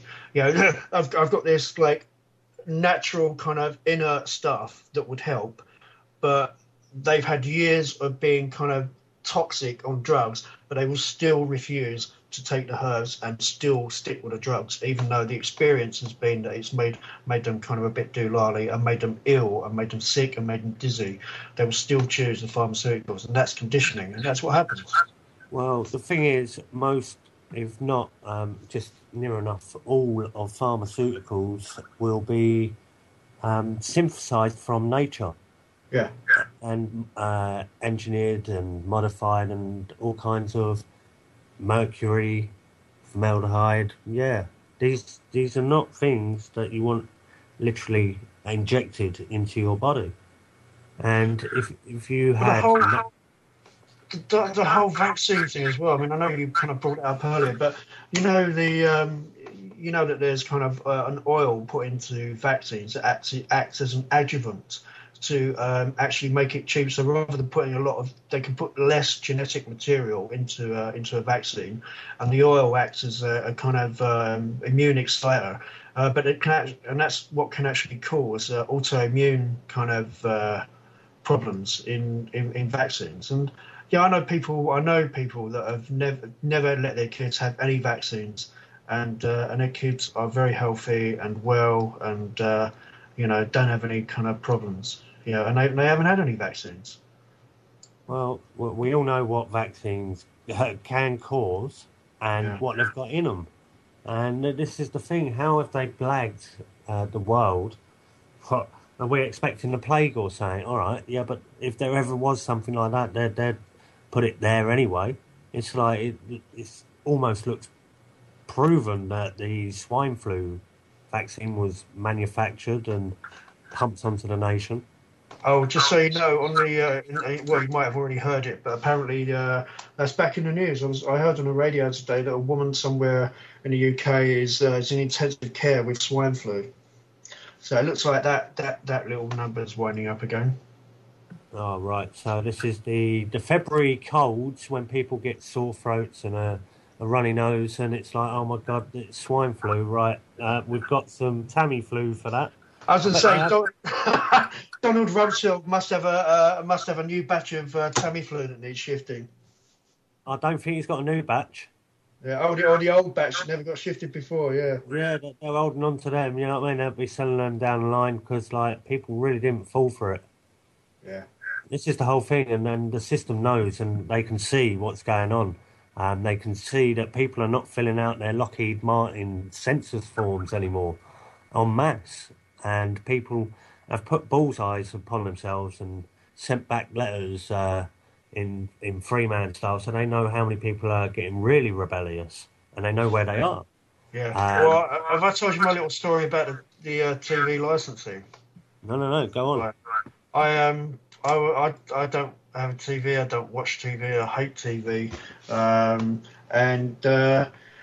I was at home and there was a bang on my window, and I at first I thought it was like my neighbours making a bit of noise. And I realised it was a window, and then it was a knock at the front door. So I answered the door, and it was TV licensing. What's your name? I went, none of your business, mate. And he said, how long have you lived there? I said, none of your business. And he said, right, you're going to court. And I said, can you just hang on a minute? And I went to get my phone to film him. Because he didn't know who I was, didn't know how long I'd lived there, didn't know whether I had a TV or not, but was saying, I'm going to court. So he was clearly threatening me and trying to get money with menaces. So I went back I got my phone, and I went to say, right, now you say that again. And he'd gone. So I kind of went outside, walked towards him, and he was walking away. I said, can I talk to you? And he started running. And he ran off, and I just kind of, without thinking, I just kind of jogged after him. And I said, no, I want to talk to you. And he started screaming, help, please. No. So when they come round, they're thuggish and bullying and horrible. But as soon as you kind of stand up to them and you're not intimidated, you're not frightened, they're pathetic little weasels. Well, yeah, the thing is, the ones lower down the ladder of perceived authorities, they're the ones that can really get upset when you're actually showing them that we are all equal, truly, and there's no need for you to act like a complete and utter arse. And especially if you film it, it's like now. Huh? They don't like being filmed, do they? No, but it puts it's a bit of programming, you know what I mean? There's CCTV everywhere, so everyone's being filmed at every moment. But when they're trying to put this programmed authority onto you, and you whip a camera out, it's like it stops them or changes them, and it's how you deal with that matter. And I've made many mistakes trying to be me, but it's never really a mistake, you know what I mean? Sometimes I've said things, and then like it's ended up being a moody conversation, and that's the last thing I really want. But at the end of the day, on the bright side, they're taking me into a police station, and these lips of mine, they just don't stop moving. And they actually agree with me by the time I'm leaving the station, and I get quite a good response. Even when, like, one of my most hit videos online, it's called Arrested for Asking About Common Law, and there's two parts to it, and in the second part, he's really, like, broken. You know what I mean? I've really done his head in. And the second part, he's saying, well, what is your name? And I say, well, do you have any proof that I should have such a thing? And the poor bloke, he actually turns into a bit of a stumble bum. I have met him since, and since then, he said, well, yeah, you got one up on me on the day. And it's like, well, this is the thing. It's the system. It's just corrupt, blah, blah, blah. And I had a good little conversation with him. And the thing is, they're looking into this after we talk to them. So when you're planting these seeds, and then like they're going off and talking to several other people about it rockets through a station. A few of them will look it up online. Some will look it up some more, and then other people will pass it on. Now, we're going to find... I do actually have hope in humanity. It's something that I think is going to... There is change. There's only change. But for the betterment of humanity, I think things are going to go good, because people like yourself are out there exposing, like, even things down to the food and how they're raping people of their nutrition and taking things away from us that it's not even a right. It's what we should have. I think that the system wants people that, you know, work, and even if it's a menial job, you know, you're working, you're providing a service, you pay tax, and you drop dead before you claim your pension. And I think I don't know. I just think because this stuff, especially with the GMO stuff, is so heinous, and the courts are on the side of it. And there's the real revolving door between the kind of regulation bodies and the companies. You'll have a former VP of a company moving over to a regulation body or becoming a SAR that oversees it. And so I think there's a real conflict of interest there. And so the state is obviously on the side of it. And I think, wouldn't that be, from their point of view, wouldn't that be great? So you have kids, they work, they pay their tax, they dropped it at 64, 65, and then they never claim their pension. So, it's a nice little system. Why this isn't for food security. And that's what they say. The population is exploding. We need to feed people. Well, sustainable farming can do that. And it won't destroy the soil like the mono farming does. Where you just grow one crop over and over and over on huge areas of land, and so you strip all the nutrition and sort of basically the soil's dead and you can't grow anything. If you have crop rotation, then it puts the kind of nutrients back into the soil and you can grow other crops. So that's another aspect of it that I think is worrying. They feed cows corn, which they don't naturally. I mean, you never see cows grazing corn, do you? In a field, they eat grass, and they put them in such huge areas that they're literally knee deep in their own shit. Yeah, I think there's a lot to worry about there, and I do think that is it a bit. They want a nice little kind of system where you're born, you work, you pay your tax, you die before you claim your pension, and then that's it. Next round, keep having kids. I don't know. Does that sound a bit ranty or cynical? I can't see any logic in having this kind of system unless that's what they really kind of want to do. It's definitely not for the betterment. They definitely don't have the interest of feeding humanity at their heart. I mean, so... Well, it's a covert slavery, as I said, and we're a slave race for other people. Well, psychopaths, isn't it? Well, there's been some questions in the chat room, and somebody wants to say about judges' reactions when they hear about this. And the thing is, it's different. It depends what sort of approach. Like, I've had a QC sit there and had a very pleasant chat with him. And I was actually a bit gutted that I didn't film that one. And but there's been other times when I see somebody in court and he was trying to claim this master title. The judge just laughed at him, basically, and said, well, sit down, Mr. Davies. And, like, when he sat down, he sort of, like, looked over his shoulder with little puppy dog eyes at me. It was like, I just thought, you know what I mean? I knew this was going to happen, and I kept telling him, right?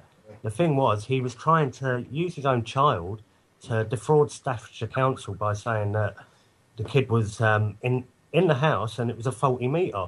And it was all proved to be bollocks, basically. And then he starts attacking the council with, like, serving all these nonsense, like, letters and notices and fee schedules and all daft sort of stuff, claiming to be a master. And he got taken to court and this order served upon him. And this is the whole thing. It depends on judges' reactions, really. If you're going to go in there totally unhonourable and act like a complete tit, which I've done myself, you know what I mean? I've gone in there and started saying, well, I claim these rights and claim them rights. But since, like, a few things have happened in my life, there's ways I can deal with a court case a lot easier, a lot simpler. So what was the turning point for you? What made you go from being a bit of a kind of tit, as you said, in the court, to actually, understanding the honour bit and then working that way? Just learning that this corruption, it's blinded everyone, including ourselves, because we go out and try out a lot of this information and none of it actually works. Well, not none of it, sorry. You will find remedy in law. These solicitors that know how to play the game, because it is a game, it does have a body of rules. You've got to sit down and you've got to look through a lot of books and understand that this game is all about ownership. This is the simple bit.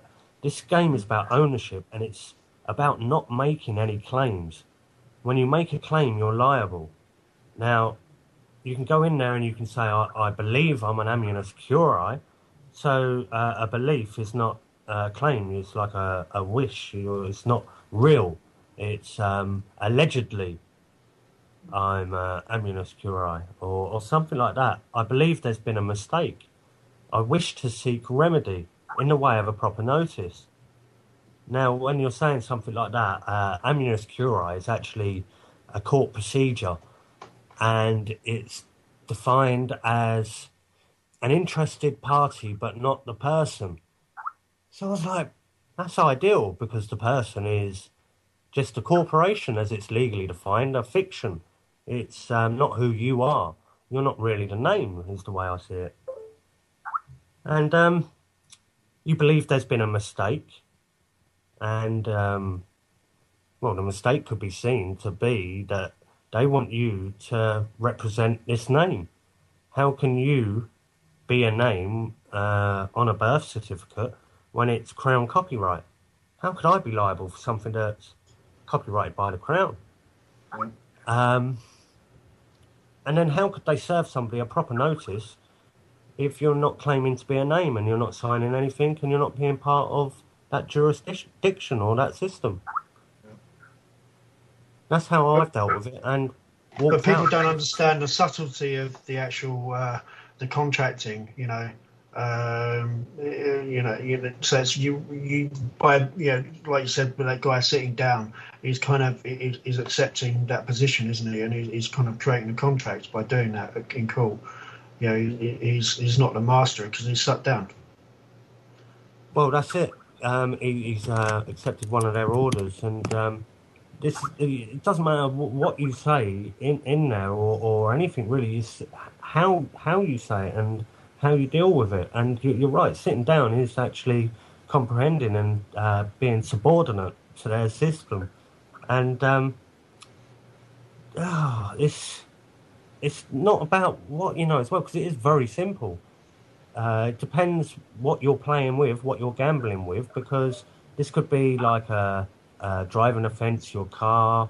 You could be your home you're playing with. It could even be your children that you're playing with, because these are the tokens that have registered and got labels tied to that system on it.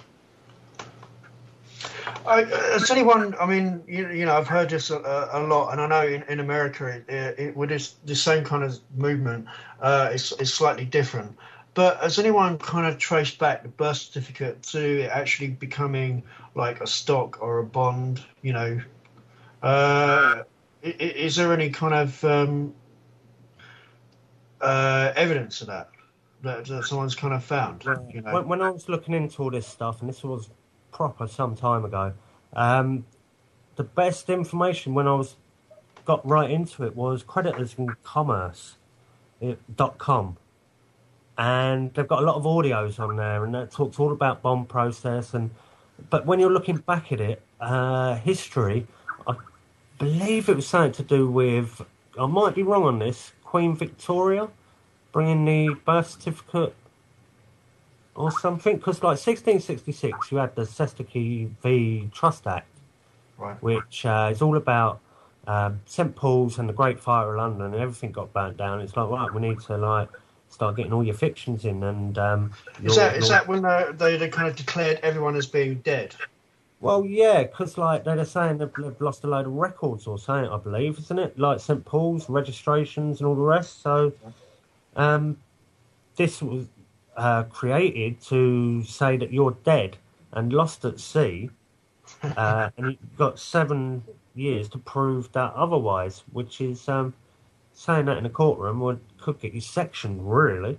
It's same as the Treaty of Verona. I think there's something in that which states that the land is held in trust under the Treaty of Verona until a competent heir from God comes back.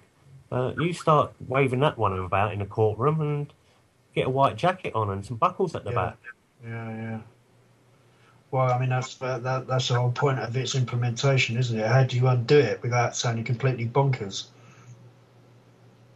Well, the thing is that they've threatened nurses on me a couple of times when I'm in the cells. They've sent them down, and if you feel like you're going to say something like shape-shifting reptilians or something, then don't say nothing, because they'll take anything off you. But if you can explain to them quite eloquently that, look, the way I see this is this whole system is corrupt, and if you have a look at the legal definition of person, it does quite clearly say corporation. And the thing is, if all your statutes and acts are acting upon that, then I'm not that, and I don't want to enter into this as a corporate state. If you can explain that in layman terms, very simply and calmly to the doctors, the nurses, when you're in these situations, because there's no point shouting and screaming and getting yourself in a tizzy fit, even when the point when they're bending you back and all the rest of it. What's the point on fighting when they'll just bash you more? That you stay peaceful, and that is so honourable. And there's been times when I've been strangled and just looked them in the eye and thought, what's the point? But that only took 5 seconds before I blacked out. Who strangled you? Well, the thing was, this was down at the Occupy movement, and the night that I was very, very public with exposing that all the money was going to climate camp. And do you know of climate camp? I've heard of it only through you mentioning it and some other people. But is it to do around the hoax of climate change?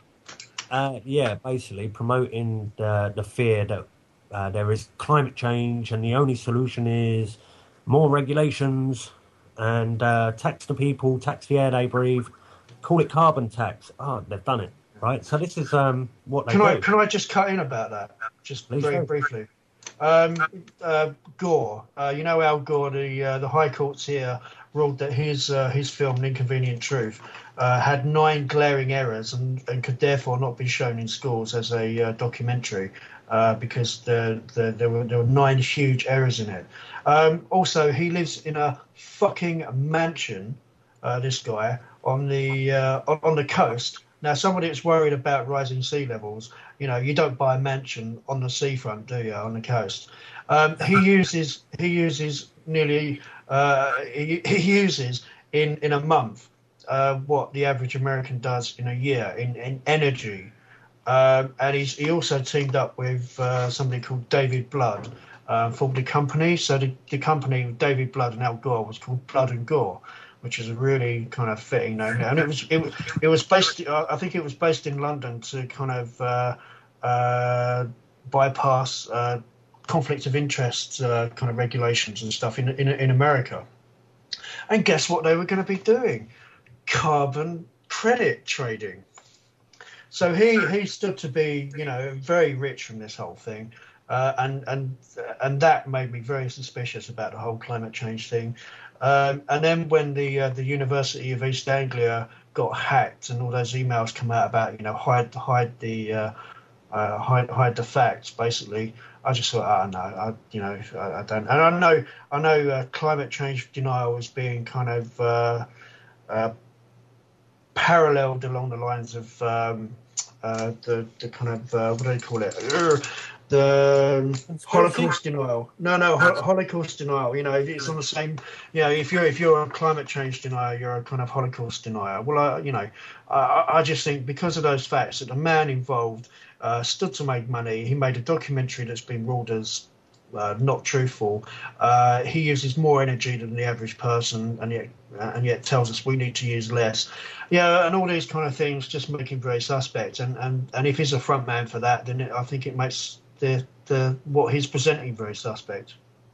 Well, this is what was happening at Occupy. Their little shaky hand routines was all run by Common Purpose, Climate Camp, right? All the donation money was going to Climate Camp. Oh, we wasn't hiding that information, no. But the thing is, you do put everything in plain sight. But let's have a look at stuff. You know what I mean? Let's see what's going on here, because I was seeing thousands a day go in there, right? And it was like, where's this going? Because the food is coming out of bins. There was a lot of donations, don't get me wrong. So all the food was donated or out of bins. And I would like to see the accounting, because I don't think that actually exists for the first couple of months. They couldn't show that. And all this money was going to Climate Camp, promoting that sort of agenda on the underline of it. And there was a film going to be filmed there.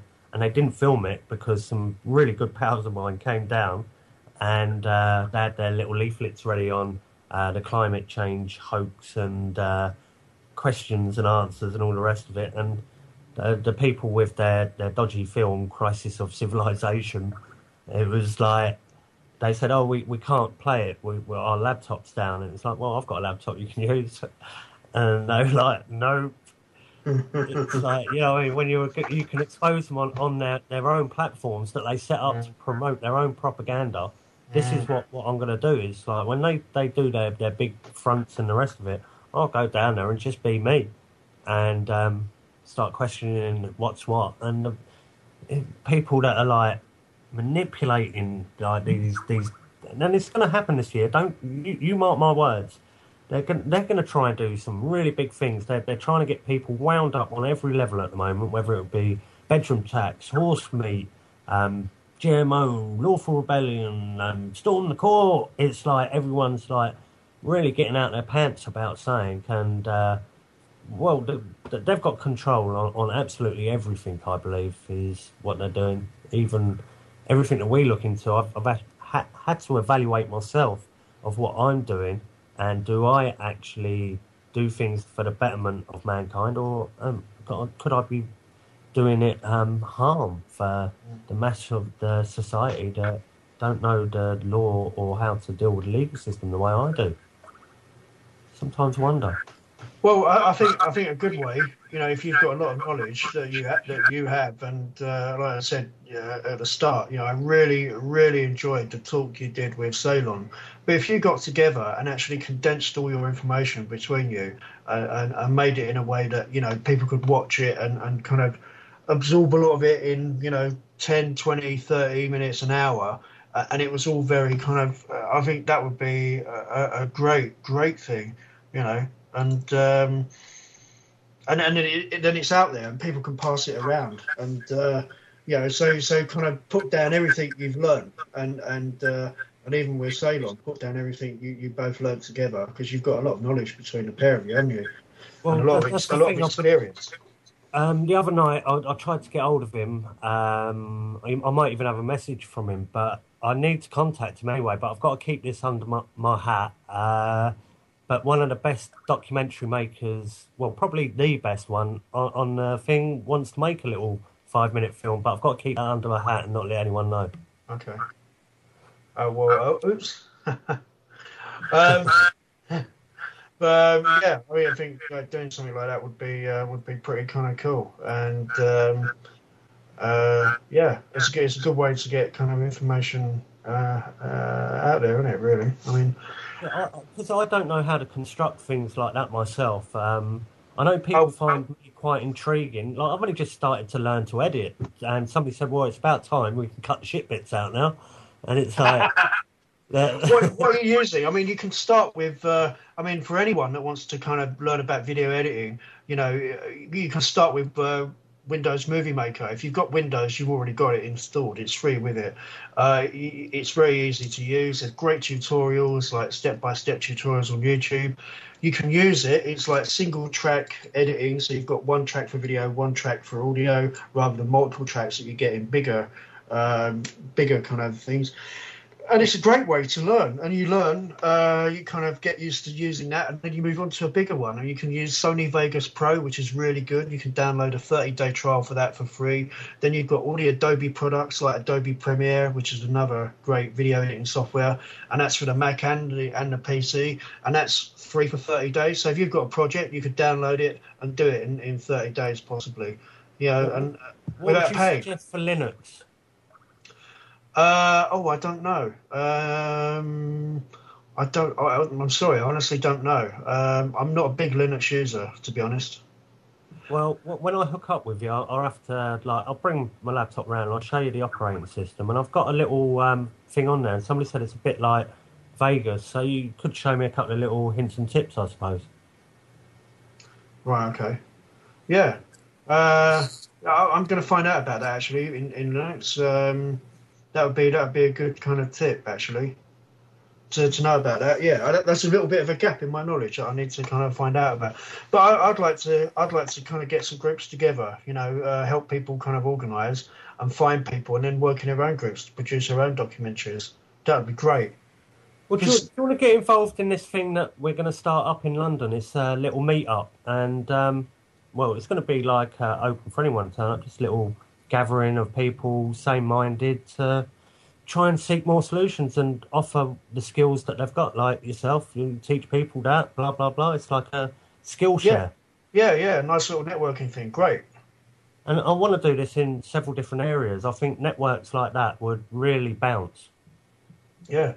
Well, I'll get one going in London, and then once that's up and running, kind of move on to the next area and start them up. You know, I think because there's loads of people out there that can do, and you know, I know directly from my own experience.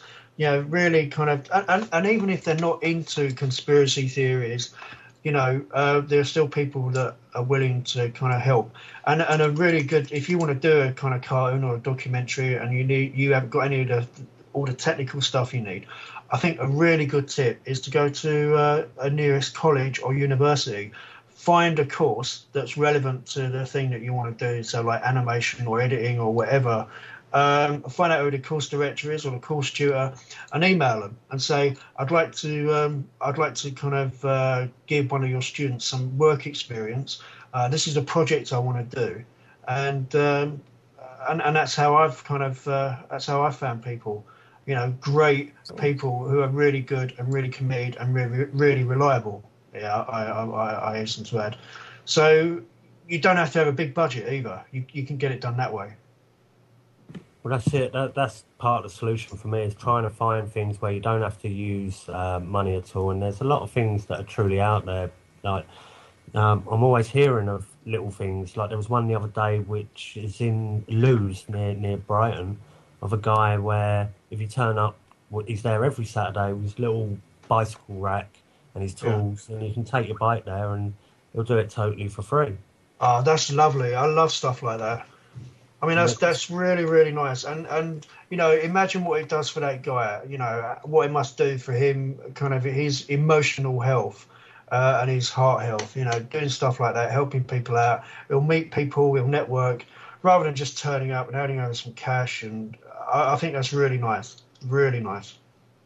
And there's somebody else that I've been in contact recently, and she's just done a book, and she's been trying to give it away free to people. And it's just like, got all this phenomenal information in it, and I don't know if she wants me to mention her name, so I won't, but like it's just people that are doing things all over the place now that is inspiring other people to be more giving and more being yourself, and finding out skills from people and how to live with each other. Yeah, well, I think they kind of get demonized or labeled as hippies. I mean, someone actually called me a hippie not long ago because I was talking about this stuff to them. They said, "Oh, you're a fucking hippie." And physically, if you look at me, I look so unhippie, you know, and I think I am unhippie. But that's not you in the picture on Skype, though, is it? Sorry, that's not you in the picture on Skype, is it? Yeah, it is. Yeah. Is it? Yeah, you definitely don't look like a hippie. No. Yeah, I think you know, I think people that do that kind of stuff, it's very loving and very nice and very good, and I think unfortunately, you know, they do get these stupid labels put on them, you know, which is a shame.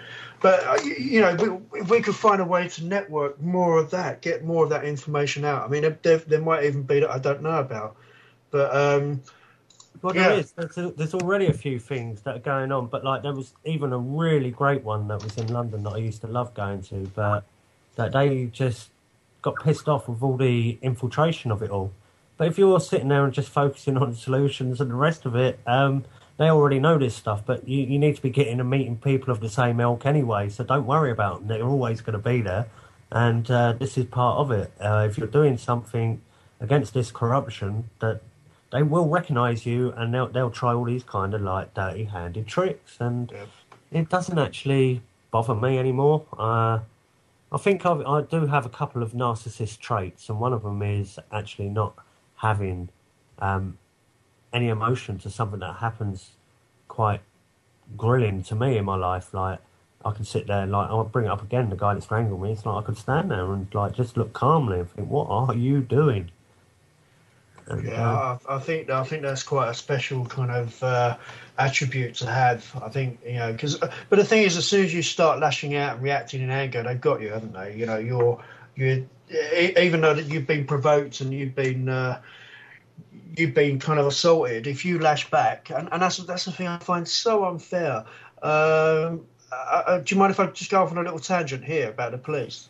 Rant. Okay, I was driving to work every month. They run this bloody operation, and we've got 4 minutes, and it's basically stopping everyone checking their insurance and stuff like that. I was on the way to work. I was a bit late, and they pulled me over, and I was like, "Oh, bloody hell!" And they said, "Have you got any ID?" I said, "No." And so they gave me a load of shit. They tried to open the door. I locked the door. I said, "You don't need to get in the car." And he said, "Can you get out?" And I said, "No, I don't want to get out. Thank you." And he said, "Can I have your keys?" And I went, "No, of course you can't." And he got his ass out and kind of extended it and threatened to smash the window. So I mentioned about that he had no right to do that under pace, and he kind of and he stood down. But it would have been assault. It would have been assault, and I could have complained about this guy. He was complete meathead. He was completely kind of unreasonable, even in his, you know, kind of the job that he was doing. But if I'd have hit him back, or if I'd have reacted, I would have been the one. I would have been the one that would have been nicked. I would have been the one that was in the breach of peace, even though, and that's it. I don't like it. I don't like it that it's stacked against them. Well, this is it. Well, none of us do, really, do they? But do you know what I mean? I don't like it. So well done for you for not bloody reacting and staying calm, you know. Well, I've had a time when a cop was trying to bend my finger, like, literally off my arm, and, you know what I mean? You got, like, a few of them sitting on you, and this is just not complying to doing a fingerprint. And they just had a wink and a nudge at each other and took me to the floor. And, I you know what I mean? I weren't struggling or anything. I just said I wouldn't comply. So they dived me to the floor because, like, I just gave him such a mind bender because, like, he was losing his authority, and he said, "Well, I'll put you in the cell then." I said, "Well, were you telling me that the cell's got authority and not you then?" It's just getting worse and worse. And then, like, when he's bending my finger back, I said, "Would you do this to your son?" He said, "My son wouldn't get in this position." I said, "I am somebody's son, sir." Yeah. And he stopped for a second.